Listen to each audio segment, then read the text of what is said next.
নোয়াখালী সুবর্ণচর উপজেলা পরিষদ নির্বাচনে চেয়ারম্যান হিসেবে বিজয়ী হয়েছেন নোয়াখালী ৪ আসনের সংসদ সদস্য মোহাম্মদ একরামুল করিম চৌধুরীর পুত্র আতাহার ইশরাক শাবাব চৌধুরী। বুধবার রাত পৌনে ১০টার দিকে জেলা সিনিয়র নির্বাচন কর্মকর্তা ও সুবর্ণচর উপজেলা পরিষদ নির্বাচনের রিটার্নিং কর্মকর্তা মোহাম্মদ নওয়াবুল ইসলাম ফলাফলের বিষয়টি নিশ্চিত করেছেন। নির্বাচনে সুবর্ণচর উপজেলা চেয়ারম্যান পদে আনারস প্রতীক নিয়ে বেসরকারিভাবে নির্বাচিত হয়েছেন শাবাব।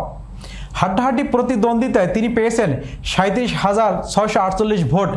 ৬১টি কেন্দ্রের ফলাফলে শাবাব চৌধুরী ৭০৩ ভোটের ব্যবধানে বিজয়ী হন। তার নিকটতম প্রতিদ্বন্দ্বী নোয়াখালী জেলা আওয়ামী লীগের সভাপতি এবং সাবেক সুবর্ণচর উপজেলা চেয়ারম্যান দোয়াত কলম প্রতীক নিয়ে চেয়ারম্যান প্রার্থী অধ্যক্ষ AHM খায়রুল আনম চৌধুরী সেলিম পেয়েছেন ৩৬,৯৪৫ ভোট। এছাড়া ভাইস চেয়ারম্যান পদে মোহাম্মদ আবদুল্লাহ আল মামুন নির্বাচিত হন। তিনি পেয়েছেন ২৪,২৯৪ ভোট। তার নিকটতম প্রতিদ্বন্দ্বী মোহাম্মদ ফরহাদ হোসেন চৌধুরী বাহার পেয়েছেন ২৪,০৩৮ ভোট। মহিলা ভাইস চেয়ারম্যান পদে মুন্নি আহমেদ পেয়েছেন ৫৭,৪৯৬ ভোট। তার প্রতিদ্বন্দ্বী প্রার্থী আলেয়া বেগম পেয়েছেন ৬,৩২৬ ভোট।